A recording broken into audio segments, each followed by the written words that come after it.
سب کے لیے بہت اظہار تشکر. ہمیں اعجاز میاں، نذیر میاں، ہمیں جناب حسن فراز صاحب، خود ہمیں بنارس سے ہمیں جناب عزیز صاحب، ہمیں جرار بھائی، آپ سب کا بہت بہت.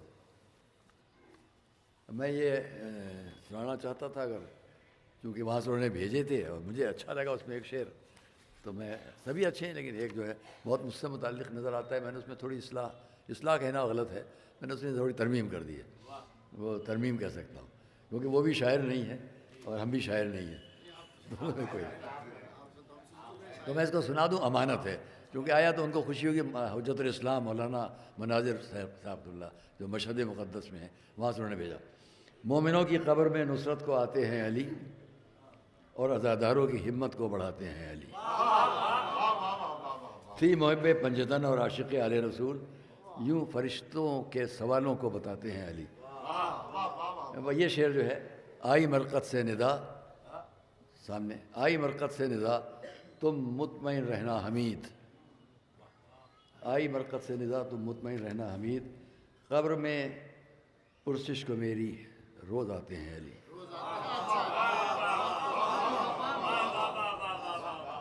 روشنی پہلے ہی سے تھی داغ ماتم سے، مگر نور قبر مومنہ کو اور بڑھاتے ہیں علی. مومنوں کو خوف کیا ہو اے مناظر قبر کا، قبر میں نور خدا خود ساتھ لاتے ہیں علی. چند پیغامات ہیں، میں ان کو سنا دوں آپ حضرات کی خدمت میں جلدی. ایک تو ہمیں کیونکہ بہت زیادہ ہو چکا ہے، ہمیں وائس چانسلر لکھنؤ یونیورسٹی کو ان کا ہے جناب اختر رضوی صاحب. ہمیں جنرل سیکرٹری شیعہ ڈگری کالج ان کا ہے جناب عمار رضوی صاحب کا ہے. اور دوسرے حضرات بھی جو ہمیں وہاں پر پیغامات ان سب کے ہیں جو ہمیں مراجع اعظام ایران اور عراق اور ان حضرات کے. تو میں وقت کی کمی کے خیال سے اس کو روکتا ہوں اور اتنا عرض کروں کہ بہت ہم متشکر و ممنون ہیں. چند لفظ میں فارسی کے لیے فارسی میں عرض کر دوں، مگر اس سے پہلے اتنا کہوں، عزیزان گرامی، لکھنؤ ہے یہ، اور اس لکھنؤ میں ہر شخص اپنے طور پر اپنے خیالات کو ظاہر کرنے کا حق رکھتا ہے. لیکن ایک بات جو میں پورے ہندوستان میں کہتا ہوں اور یہاں بھی کہوں گا، اور وہ یہ ہے کہ جو سب کو واقفیت رہنا چاہیے اس بات سے، یہ پورا مجمع جہاں بھی ہے اور یہ ایک آواز ہے جو ہمارے دل سے ہے. ابھی ہم نے 5 کروڑ زائرین کا فخر کے ساتھ اعلان کیا اور سنا اور پڑھا. نجف سے کربلا 5 کروڑ، کیا مطلب ہوا 5 کروڑ کا؟ 50 ملین. یہ تو جا رہے تھے نجف سے کربلا.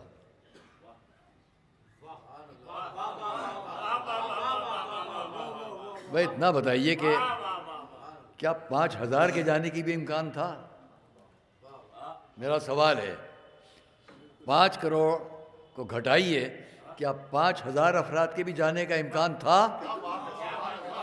اگر نہیں تھا اور ہے تو عراق سے بھی زیادہ احسان مند ہونا ہے ایران کا. اگر ہم میں ہے جذبہ محبت اہل بیت تو ہر بات کو نظر انداز کر کے یہ یاد رکھو کہ محنتیں ہیں، مشقتیں ہیں. جو آج شام جا رہے ہیں لوگ، آج یہ پیدل زیارتیں ہمارے پاس پیدا ہو رہی ہیں، آج لبنان محفوظ ہے اور خود ایران. ذرا سی غفلت تھی تو ایک سامرے کو تو بچا نہ پائے تھے. بچا سکے تھے سامرے کے روضے کو؟ یاد کریں 10-12 سال پہلے. پھر حضرت آیت اللہ عظمہ مرجع دینی اعلیٰ سید علی سیستانی داماد اللہ علیہ، میں نے ان سے خود کہا تھا بیٹھ کے کہ ہم آپ کے 3 باتوں میں احسان مند ہیں. ایک یہ کہ جو آپ نے میسج پوری دنیا کو دیا تھا اس روزے کے گرنے کے بعد، جس سے فسادات رکے پوری دنیا کے. لیکن یہ بھی یاد رکھیے کہ گرنا کوئی نہیں روک پایا تھا تو بننا بھی کوئی نہیں روک پایا.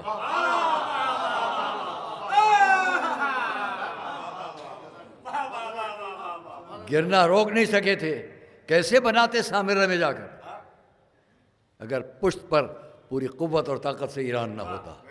ہمیں احسان مند ہونا چاہیے اور ہمیشہ یاد رکھنا چاہیے کہ ان کے اپنے مراجع کے حساب سے یہ نہ کہیے. میں نے ایک بار پہلے بھی کہا کہ رائے اور ہے اور فتویٰ اور ہے. فتوے کو رائے سے نہ ملائیے، رائے کو فتوے سے نہ ملائیے. ہم آپس کے اختلافات کر سکتے ہیں بیٹھ کے، یہ کیا ہے، ظاہر ہے کہ اختلافات اگر نہ ہو تو نہ ہم رسائل پڑھ پائیں گے، نہ مقاصد پڑھ پائیں گے، نہ کفایہ پڑھ پائیں گے، نہ درس خارج میں جا سکیں گے. سب جگہ اختلاف کرنا ہے. ہمارے سامنے آغا خوئی درس دے رہے ہوتے تھے، نیچے علماء علماء تمام ان کے شاگرد کتنی جگہوں پر ان کو ٹوکتے تھے، روکتے تھے، نہیں آغا نہیں آغا وہ. تو اختلاف تو ہونا ہے، لیکن اختلاف کا مقصد کبھی بھی کسی کے لیے بھی علماء میں ان مراجع کو یاد رکھیے کہ جنہوں نے آج اور ان کے جو سرپرستی کر رہے ہیں ہمارے خود آیت اللہ العظمیٰ حضرت رہبر معظم حضرت آیت اللہ العظمیٰ سید علی خامنئی داماد العالی. ایک صلوات پڑھیں آپ سب مل کر ان کے بلند آواز سے صلوات پڑھیں.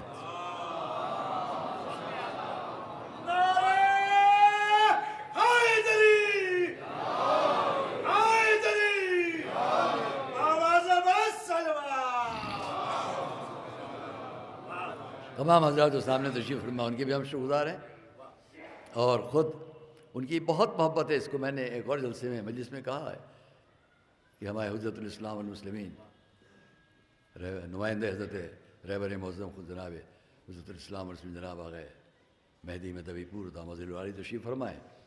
ان کی کتنی محبت، کتنی مشقت، کتنی زحمت ان کی ہوتی ہے کہ جن کا ایک زندگی گزارنے کا انداز ہوتا ہے، لیکن کون سا قریہ کون سا قصبہ ہندوستان کا جہاں دعوت دینے والے ہوں اور یہ ان کی دلجوئی ان کی ہمت افزائی کے لیے نہ پہنچ جاتے ہوں. یہ ان کا بھی جذبہ ہے اور جن کی نمائندگی کرتے ہیں ان کی طرف سے بھی.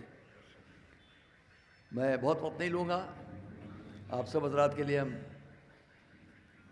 بہت شکر گزار ہیں اور یہ عرض کریں کہ محرم سے 2 دن پہلے یہ واقعہ جب ہو گیا 5 گھنٹے کے اندر کچھ بخار کیفیات اور اس کے بعد پھر ہم ظاہر 63 سال کا ہمارا ساتھ تھا، 63 ایئرس 63 سال تابڑ توڑ. ہمارے حساب سے ہمارے خاندان کے 2 سانے ہیں، یہ خود سامنے بیٹھے ہیں ہمارے. میں پرسوں جب گیا تھا تو بہت ہی مقدس گھرانے کی شخصیت، بہت محترم گھرانے کی شخصیت، اہلیہ مرحومہ برادر عزیز حجت الاسلام جناب مولانا سید علی ناصر سعید اباقاتی، ان کی اہلیہ کا انتقال، وہ بھی ہمارا خانوادہ ہے، ایک گھرانہ ہے. ہم لوگ تو تمام افراد جو جہاں جہاں کھڑے اگر آئیں یہاں تشریف رکھیں آ کر تو اچھا لگے گا. اور ہم کو یاد ہے جب اسی جگہ سے ہم نے اپنے برادر مرحوم خطیب اکبر حضرت مولانا مرزا محمد اطہر صاحب قبلہ ان کے سیوں کی مجلس میں یہاں سے خطاب کیا تھا. وہ ہمارے ایسے عزیز ترین بھائی اور دوست تھے کہ جن کی وجہ سے پوری عزاداری کو ایک رونق تھی، نہ صرف ہندوستان بلکہ پوری دنیا میں. اور ہمیشہ ہمارے ان کے اس معاملے میں تبادلہ خیال رہتا تھا، ساتھ رہتا تھا. کتنی زیارتوں میں ہم لوگ ساتھ گئے، وہاں کے جو مجمع جہانی اہل بیت کے جلسے ہوتے تھے اس میں ہم ساتھ گئے. اور کتنے مواقع پر تمام مراجع کی خدمت میں ہم اور اطہر بھائی ساتھ ساتھ تھے. آج مجھے یہاں کھڑے رہ کے بہت یاد آ رہا ہے وہ وقت کہ جب ان کی مجلس سے سوئم یہاں ہو رہی تھی. ہم دعا کرتے ہیں کہ ان کے خانوادے میں جو ہمارے عزیز ترین ہمارے بھتیجے ہیں ان کو بھی خدا اور توفیقات میں اضافہ کرے اور بہتر سے بہتر وہ خدمات دینی انجام دے سکے. لکھنؤ ایک آواز ہے پوری دنیا کے لیے، علم میں، دینی مسائل میں، خطابت میں، ادبیات میں، شعر و شاعری میں، وہ بھی مذہبی. تو اس لیے ہم یہ امید کرتے ہیں کہ اس مقدس بارگاہ میں جتنے حضرات تشریف فرمائیں وہ اس بات کی دعا کریں کہ تقدس میں ہمارے جتنے افراد جہاں جہاں ہیں وہ اس تقدس کو یاد رکھیں جو عزاداری سے وابستہ ہے. میں ہر جگہ کہتا ہوں، یہاں بھی کہوں گا کہ ہم سب دعا کریں کہ خداوند عالم ہماری عزاداری کے جو آج تک امور جس طرح انجام پاتے چلے آئے ہیں ان میں اور رونق ہو اور بہتری ہو، اور جو عزاداری کے فروغ میں روکنے والے ہاتھ ہوں وہ رک جائیں۔ انشاءاللہ بہتر سے بہتر یہ لکھنؤ اور نمائندگی کر سکے ساری دنیا کے لیے۔ میں اپنی بات کو مختصر کرتے ہوئے ایک مرتبہ پھر آپ سب کا شکریہ ادا کرتا ہوں، اور میں کہوں گا جناب فرید میاں سے کہ وہ خاص طور سے اپنی چند لفظیں آپ کے سامنے کہہ لیں، پھر ہم آغا کو زحمت دیں گے۔ آپ حضرات کے لیے شکر گزار۔